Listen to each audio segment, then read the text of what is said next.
다 함께 찬송 266장 들으심으로 수요 예배를 하나님께 드리시겠습니다.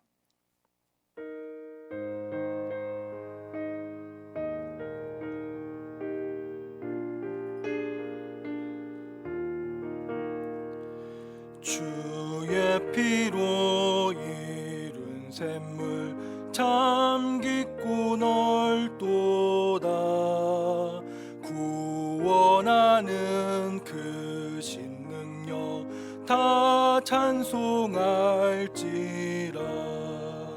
찬송하세 주의 보혈 그 샘에 지금 나가 죄의 깊이 빠진 이 몸 그 피로 씻어 맑히네.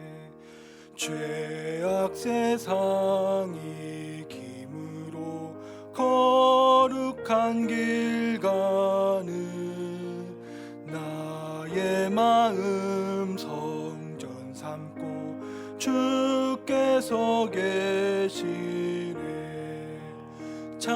찬송하세 주의 보혈 그 샘에 지금 나가 죄의 깊이 빠진 이 몸 그 피로 씻어 맑히네. 주 예수를 깊이 아는 놀라운 은혜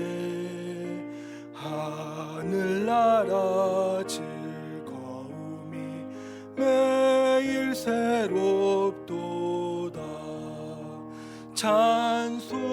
찬송하세 주의 보혈 그 샘에 지금 나가 죄의 깊이 빠진 이 몸 그 피로 씻어 맑히네.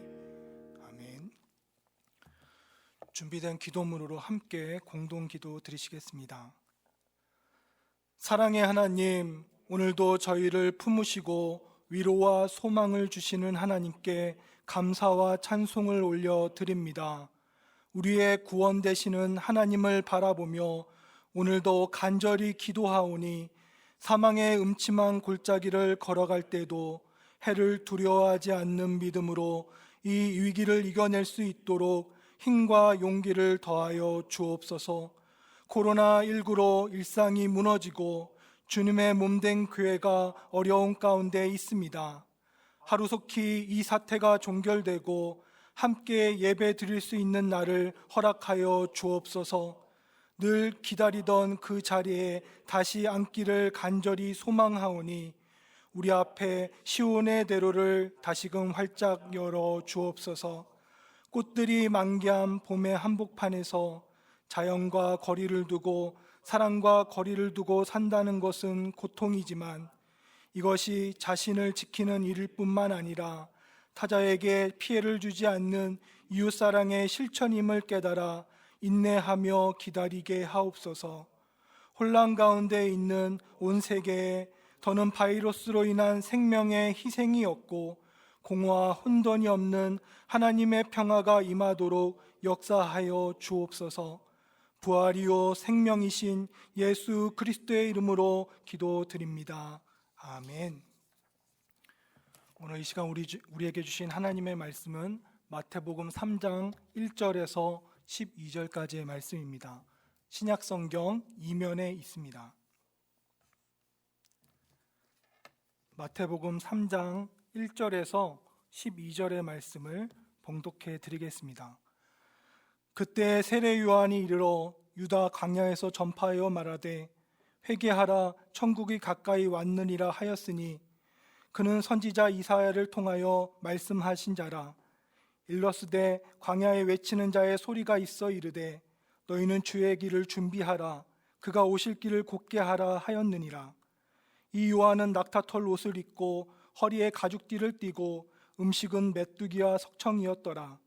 이때 예루살렘과 온 유대와 요단강 사방에서 다 그에게 나와 자기들의 죄를 자복하고 요단강에서 그에게 세례를 받더니 요한이 많은 바리새인들과 사두개인들이 세례를 베푸는 대로 오는 것을 보고 이르되 독사의 자식들아 누가 너희를 가르쳐 임박한 진노를 피하라 하더냐. 그러므로 회개에 합당한 열매를 맺고 속으로 아브라함이 우리 조상이라고 생각하지 말라. 내가 너희에게 이르노니 하나님이 능히 이 돌들로도 아브라함의 자손이 되게 하시리라. 이미 도끼가 나무 뿌리에 놓였으니 좋은 열매를 맺지 아니하는 나무마다 찍혀 불에 던져지리라. 나는 너희로 회개하기 위하여 물로 세례를 베풀거니와 내 뒤에 오시는 이는 나보다 능력이 많으시니 나는 그의 신을 들기도 감당하지 못하겠노라.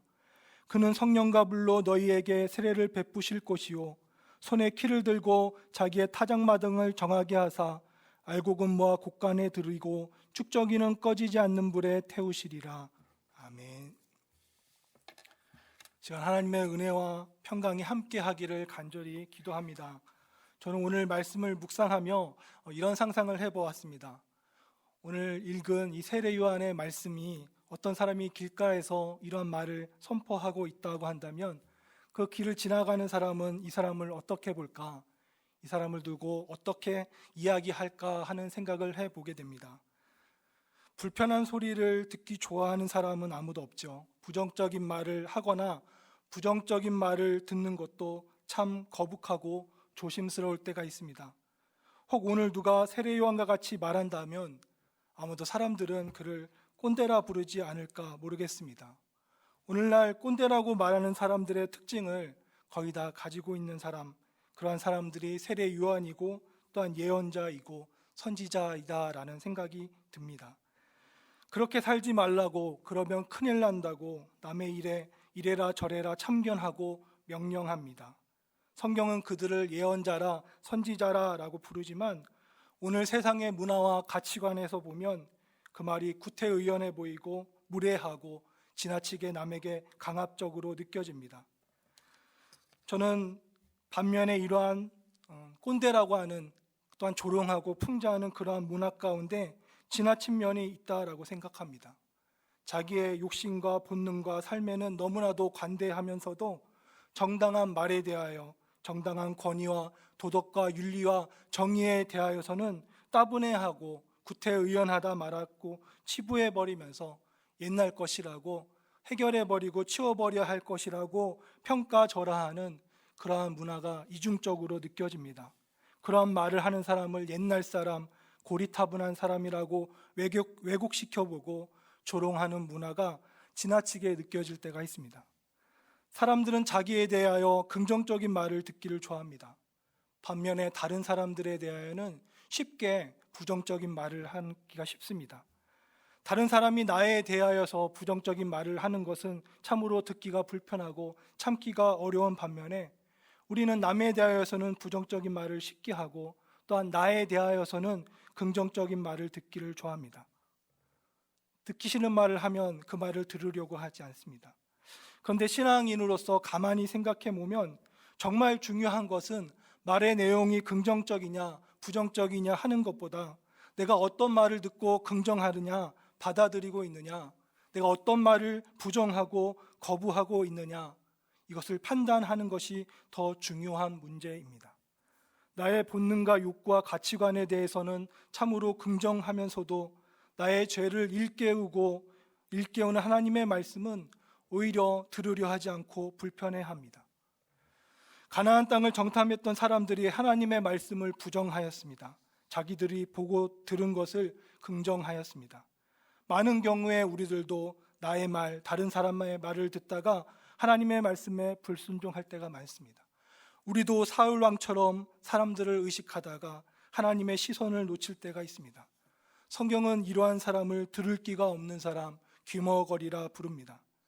저는 오늘 말씀을 묵상하면서 오늘 우리들이 무엇보다 회복해야 하는 것이 바로 이 하나님의 시선, 하나님을 경외하는 마음이라 믿습니다. 성경은 하나님을 경외하는 것이 지식의 근본이다라고 말합니다. 하나님을 사랑하고 하나님을 경외하기 위해서 우리에게 필요한 것이 있습니다. 그것은 바로 경각심입니다. 정신을 차리고 조심한다라는 것이 경각심이라는 뜻인데요. 하나님을 공경하고 두려워할 줄 아는 마음이 어디서 생기는가? 바로 이 경각심에서 비롯됩니다. 경각심은 하나님을 의심해서 생기는 불안이 아니라 하나님 앞에서 온전해지기 위해, 하나님 보시기에 합당한 삶을 살기 위해 우리들에게 필요한 태도입니다. 그런데 안타까운 것은 오늘날 교회와 성도된 우리가 하나님의 사랑을 말하고 하나님의 말씀을 들으면서도 여전히 죄를 들고 세상 속에 살아가고 있다는 사실입니다. 왜 그럴까요? 그것은 우리가 살아가면서 경각심을 잃어버리고 있기 때문에 그렇습니다. 우리는 경각심을 잃어버린 시대에 살고 있습니다. 여러 관계의 문제, 많은 사건과 사고들의 문제들이 나타나는 것은 많은 경우에 경각심을 갖지 못했을 때입니다. 그래서 찾아온 결과는 무엇입니까? 안일함과 타락이고 불순종입니다. 잘못되었는데 잘못된 것을 모르고 삽니다. 잘못한 것을 알고도 괜찮다고 생각합니다. 아무 일 없을 것이라고 쉽게 생각합니다. 저는 오늘 말씀을 보며 오늘 나는 하나님의 눈을 의식하고 살았는가? 오늘 나는 하나님께서 나를 지켜보고 계심을 믿으며 기도하는 마음으로 살았는가 묻게 됩니다. 우리 성도님들은 오늘 하루를 어떻게 보내셨습니까? 하나님의 눈을 의식하시면서 하나님께서 지금 나를 보고 계심을 믿으며 기도하는 마음으로 사셨습니까? 모든 사람이 하나님 앞에 서게 될 날이 옵니다. 우리를 구원하시고 심판하시는 하나님 앞에 서게 될 날이 있습니다. 그런데 우리는 이 사실을 알면서도 너무나도 쉽게 잊고 살아갑니다. 우리가 죽음을 잊고 살아가듯이 우리는 하나님의 심판을 너무나도 쉽게 잃어가고 살아갑니다. 하나님을 믿는 신앙인은 삶에 대한 우리의 죄에 대한 죽음과 하나님의 심판과 구원을 알고 있는 사람입니다. 성경은 너무도 분명하게 마지막 날에 있을 하나님의 심판을 말씀하고 하나님 앞에서 알곡과 가라지가 양과 염소가 나뉘어질 것이라 라고 말씀하는데, 우리는 이것을 알고 믿는다라고 하면서도 오늘은 우리는 그날을 준비하며 살아가지 못할 때가 너무나도 많이 있습니다. 그날이 올 것을 믿으며 살아간다라고 하지만 오늘 내 삶은 그것에 맞춰 살아가지 못하고 있다라는 것입니다. 매일매일 하나님 앞에서 합당하게 살기 위해, 부끄럽지 않게 살기 위해, 받은 은혜에 어울리게 살기 위해 노력해야 할 것이지만, 내가 구원받았지, 내가 하나님의 자녀지라고 말하며 아무런 삶의 변화도 없이 안일하게 생각하고 살아가는 날들이 너무나도 많습니다. 나의 죄를 용서하기 위해 아들을 대속제물로 삼으신 하나님 앞에 경각심을 가지기보다는 예수 그리스도의 십자가를 보험 삼아서 너무나도 안일하게 살아가는 나의 모습을 보게 됩니다. 눈과 귀가 멀어 잠들어 버린 제자들처럼 안일하게 신앙생활하고 있는 우리들에게 오늘 말씀은 경각심을 가지며 살라라고 우리들에게 이야기하고 있습니다. 오늘 세례 요한이 유다 광야에서 하나님의 말씀을 선포합니다. 그가 유대 광야에서 선포한 첫 마디는 무엇입니까? 그것은 회개하라라는 것입니다. 회개하라, 천국이 가까이 왔다라는 말씀입니다. 구약의 말라기 선지자로부터 약 400년 동안 선지자로부터 하나님의 말씀이 없던 시대였습니다. 긴 침묵의 시간이었습니다. 그런데 400년 만에 선지자 세례 요한을 통해서 들려주신 첫 말씀은 무엇입니까? 그것은 회개하라라는 것입니다. 너희는 회개하라, 하나님의 나라가 가까이 왔느니라. 성경은 우리들에게 이야기하고 있습니다. 오늘 1절 말씀을 보니까요, 이 말씀이 선포된 것이 유대 광야다라고 말씀합니다. 왜 하나님의 성전이 있는 예루살렘 성전이 아니라 광야에서 하나님의 말씀을 선포케 하십니까? 이스라엘에게 광야는 참 특별한 의미가 있습니다. 그곳은 하나님을 만나고 경험하는 장소입니다. 하나님께 율법을 받은 장소이고 이스라엘이 하나님의 백성으로 부름받은 자리입니다. 광야는 하나님의 구원의 역사가 시작된 곳입니다. 이 광야에서 하나님께서 다시금 하나님의 백성들에게 말씀하십니다. 너희는 회개하라, 천국이 가까이 왔느니라. 하나님께서 이제 하나님께서 약속하신 뜻을, 하나님의 나라를 이루시겠다, 예수 그리스도를 통하여서 하나님께서 이 땅 가운데 하나님의 뜻을 이루시겠다라는 그 뜻을 선포하고 있습니다. 3절과 4절에 그 길을 준비하는 그 세례 요한에 대해서 말씀하고 있습니다. 그가 메시아의 오심을 준비하는 선구자라고 소개하고 있습니다. 세례 요한이 이사야가 말했던 주님의 오심을 준비케 하는 강하여 외치는 자의 소리다라고 말합니다. 말라기 선지자가 예언하였던 말라기 4장 5절에 그가 예언하였던 것처럼 여호와의 크고 두려운 날이 이르기 전에 내가 선지자 엘리야를 너에게 보내리라 말했던 것처럼 그 구약의 예언한 엘리야가 바로 세례 요한이라고 말합니다.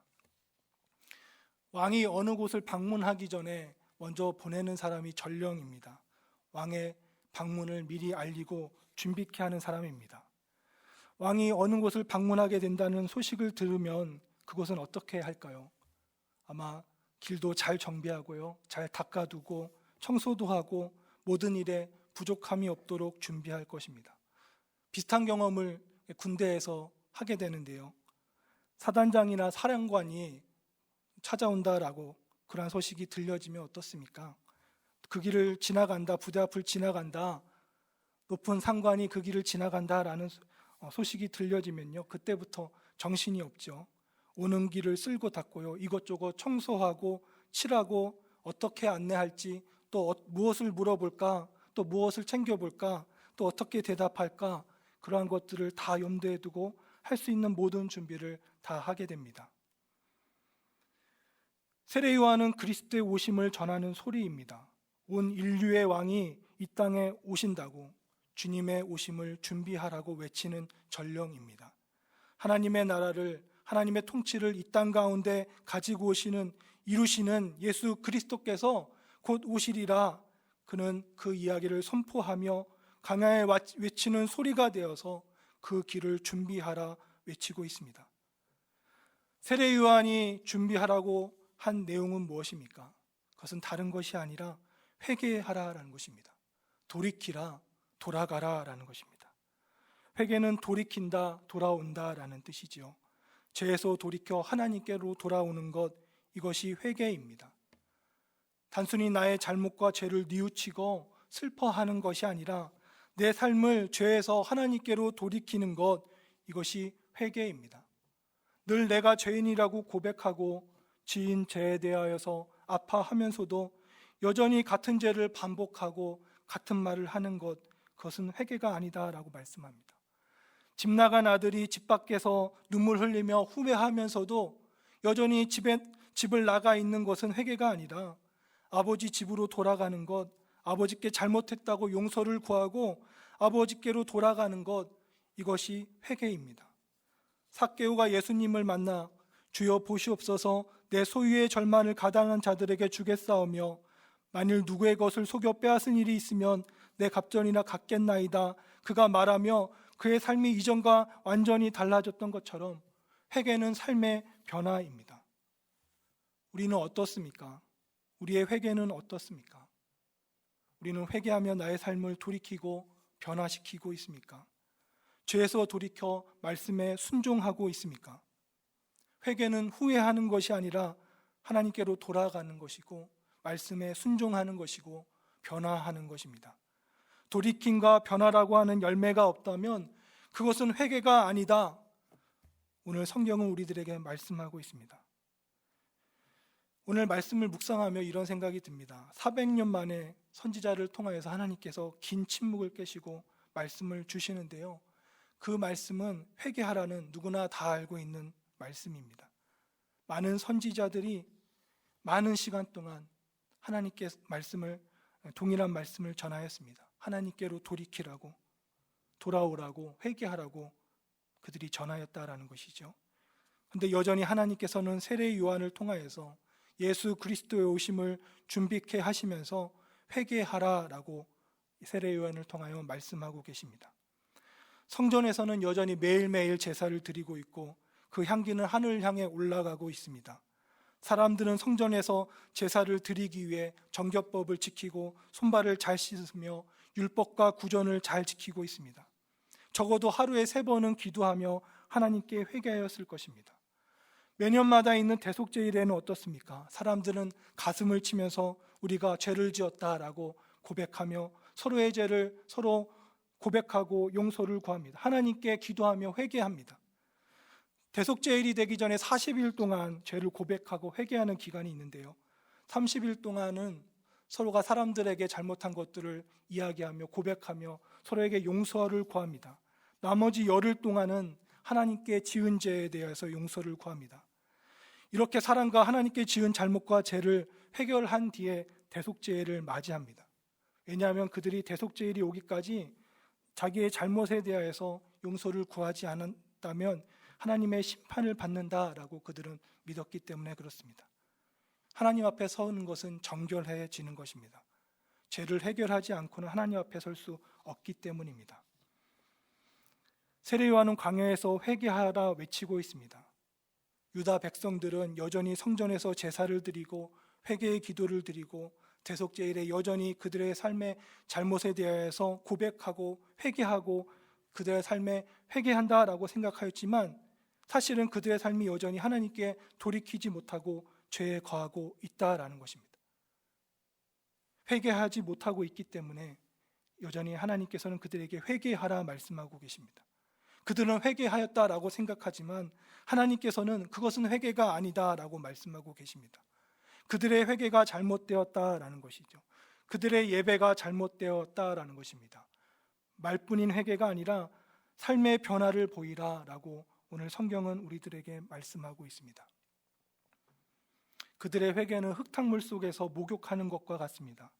그들은 늘 씻으며 제사 드리고 기도하며 정결하다라고 생각하지만 그들의 몸은 여전히 흙탕물 안에 있습니다. 그 속에서 나와야 하는데 나오지는 않고 여전히 그 더러운 흙탕물 속에서 씻기만 하고 있습니다.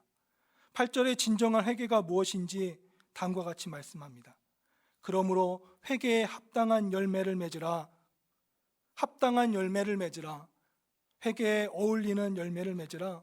회개한 만큼의 열매를 맺으라 라고 성경은 우리들에게 증언하고 있습니다. 세례요한은 주님의 오심을 준비하며 너희는 회개에 어울리는 열매를 만들어라 외칩니다.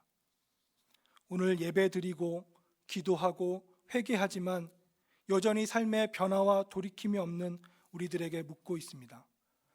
당신은 회개에 어울리는 열매를 맺고 있느냐고, 당신의 삶은 하나님께로 돌이키고 있느냐고 오늘 성경은 우리들에게 묻고 있습니다.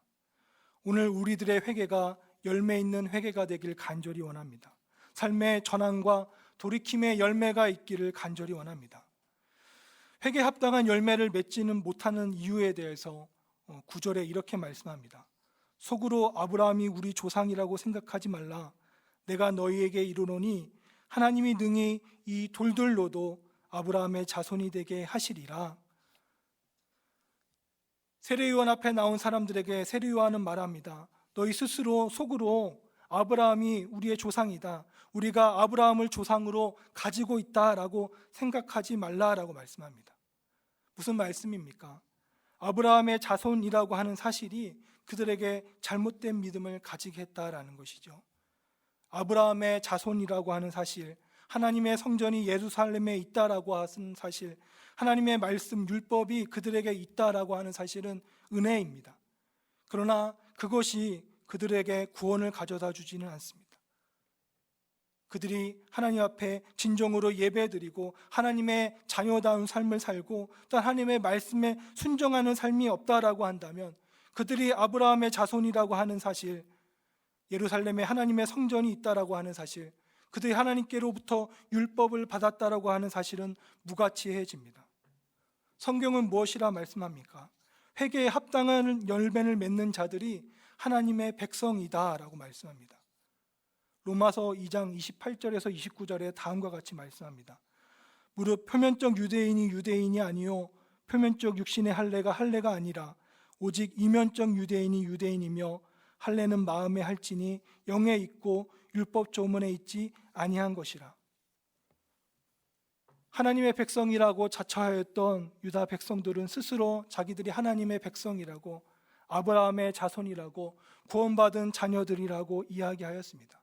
우리는 할례받은 자녀라고, 구원받은 자녀라고, 그들은 하나님의 율법을 지키는 하나님의 구원받은 백성이라고 말하고 있습니다. 그러나 세례요한은 오히려 그들을 아브라함의 자손이 아니라 독사의 자식들이다라고 부르고 있습니다. 왜냐하면 그들에게 회개에 합당한 열매가 없기 때문에 그렇습니다. 예수님께서도 열매로 그들을 알리라 라고 말씀하셨습니다. 그러면서 9절에 세례 요한이 한 말이 무엇입니까? 하나님이 능히 이 돌들로도 아브라함의 자손이 되게 하시리라. 너희가 아브라함의 자손이라는 사실을 자랑하고 또한 그것에 또한 안일하게 생각하고 있는데, 이 아브라함의 자손이라고 하는 너희들이 그렇게 내세우고 자랑하는 그것이 사실은 하나님의 자녀다운 삶이 없다고 한다면 그것은 너무나도 무가치한 것이다. 이 길에서 굴러다니는 돌과 같은 것이다 라고 이야기하고 있습니다. 오히려 하나님께서는 땅에 굴러다니는 이 흔한 돌들을 통해서도 너희가 자랑하고 있는 아브라함의 자손을 일으키실 수 있다라고 말씀하고 있습니다. 그들의 삶이 하나님의 자녀다운 삶을 살고 있지 못하라고 한다면 그들의 자랑과 말은 무가치하다라는 것입니다. 그들의 생각이 얼마나 잘못되었는가 말씀하고 있습니다. 돌들이라고 하는 말은 아바님이고요, 자손들이라고 하는 말은 베님입니다. 돌들로도 아브라함의 자손이 되게 하신다는 말은 무엇입니까? 아바님을 바님으로 만드는 것이죠. 말이 참 재밌는데요, 돌을 달로 만든다라는, 그렇게 해도 굳이 비유해 보자면 그런 말인데요, 쉽다라는 것이죠. 아바님 또 바님으로 만든다라고 하는 것은, 돌들로 자손을 만든다라고 하는 것은 아바님이라는 말을 바님으로 바꾼다라는 것과 같아 이렇게 쉽다라는 것입니다. 아브라함의 자손이라고 하는 그 사실이, 너희가 그 믿고 있는 그 사실이, 너의 그 믿음이 얼마나 어리석은 것인가, 이렇게 쉬운 것이다 라고 세례 요한은 지적하고 비판하고 있습니다.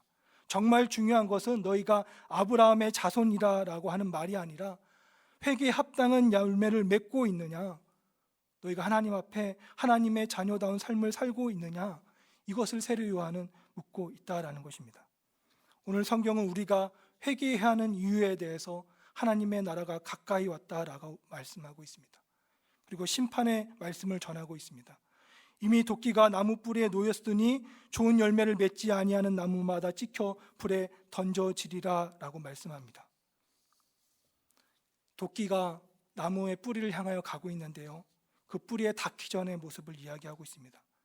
좋은 열매를 맺지 아니하는 삶, 그 삶의 형태, 모습이 이와 같다라고 말씀하고 있습니다. 그리고 그렇게 베어진 나무는 불에 던져져 태워질 것이다 라고 말합니다. 좋은 열매를 맺지 못하는, 회개에 합당한 열매를 맺지 못하는 자들에게 말씀합니다. 손에 들려진 키가 알곡은 곡간에 들이고 쭉정이는 불에 태우는 것과 같이 그들의 삶도 그와 같을 것이다 라고 말합니다. 저주하는 말 같은데요, 사실 가만히 생각해 보면 독사의 자식들아 라고 이렇게 거침없이 심판의 말씀을 전하는데요, 하나님의 말씀에 그들을 듣고 하나님의 심판을 받으라고 하는 이야기가 아니라요, 회개에 합당한 열매를 맺으라 라고 세례 요한은 하나님의 말씀을 전하고 있습니다. 너희가, 당신이 회개에 어울리는 회개만큼의 열매를 맺지 못하면 그 하나님의 날에, 그 마지막 날에 하나님 앞에 서게 될 때 너희들은 하나님의 자녀가 아니라 오히려 염소로, 가라지로 드러나게 될 것이니 정말로 오늘을 하나님의 자녀답게 열매 맺으며 살으라 라고 우리들에게 이야기하고 있습니다.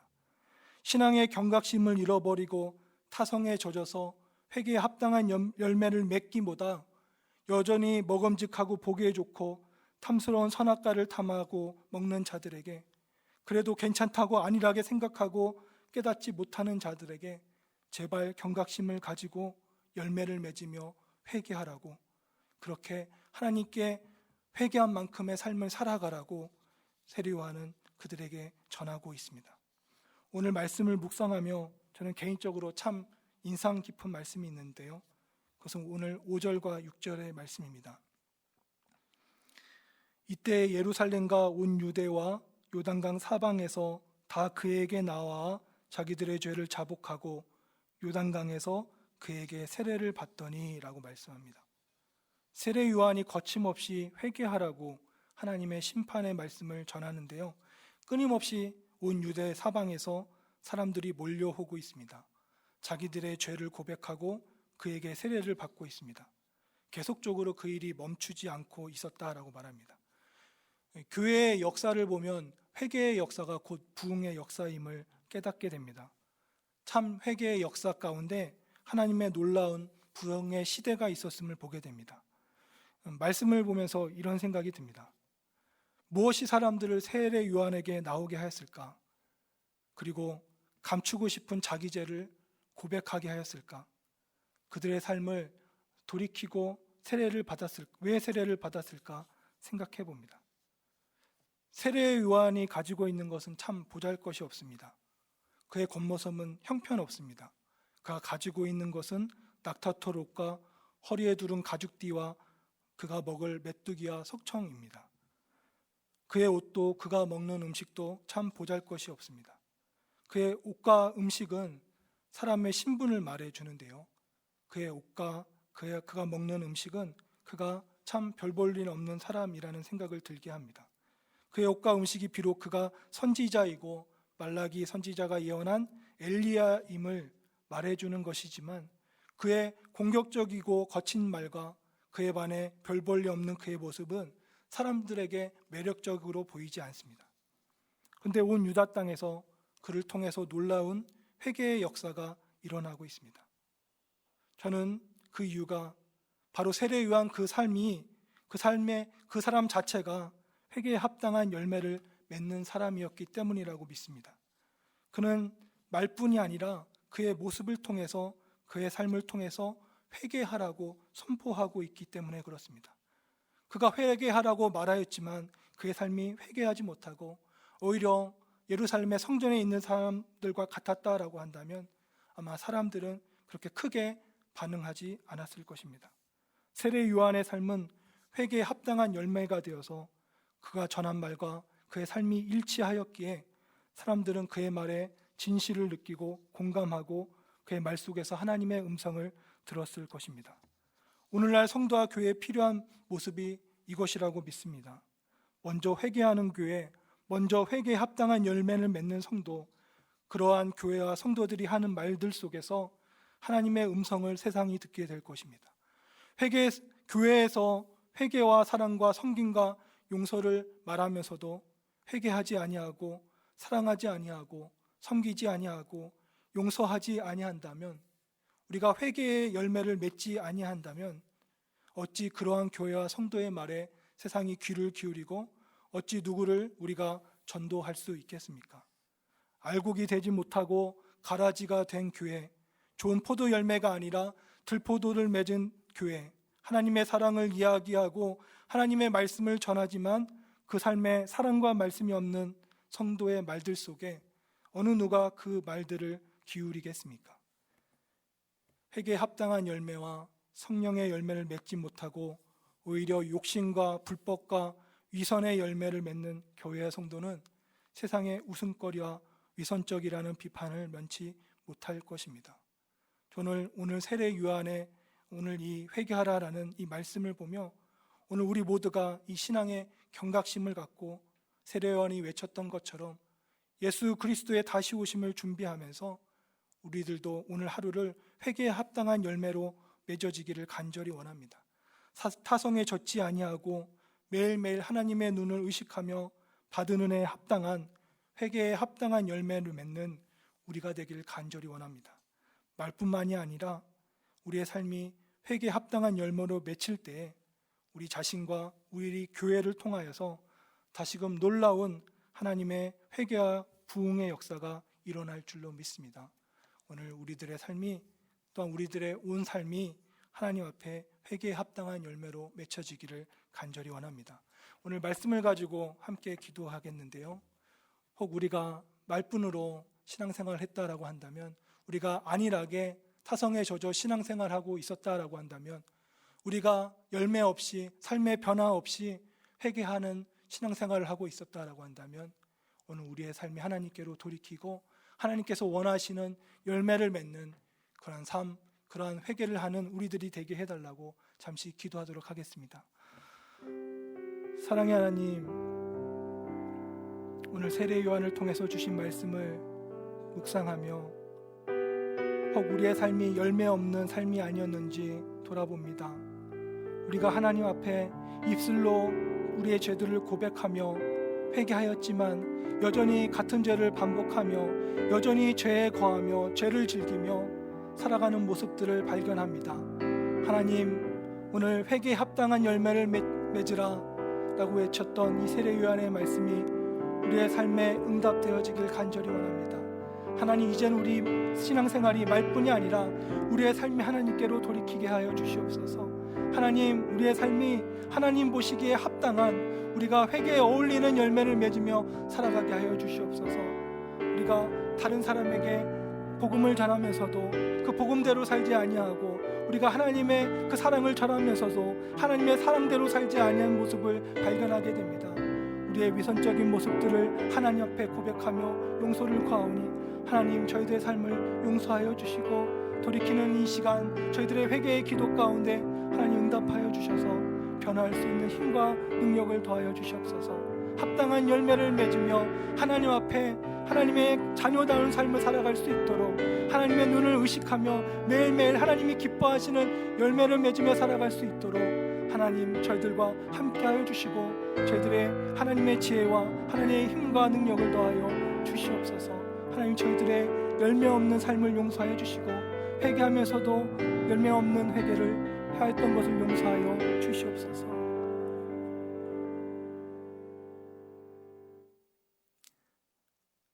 사랑의 하나님,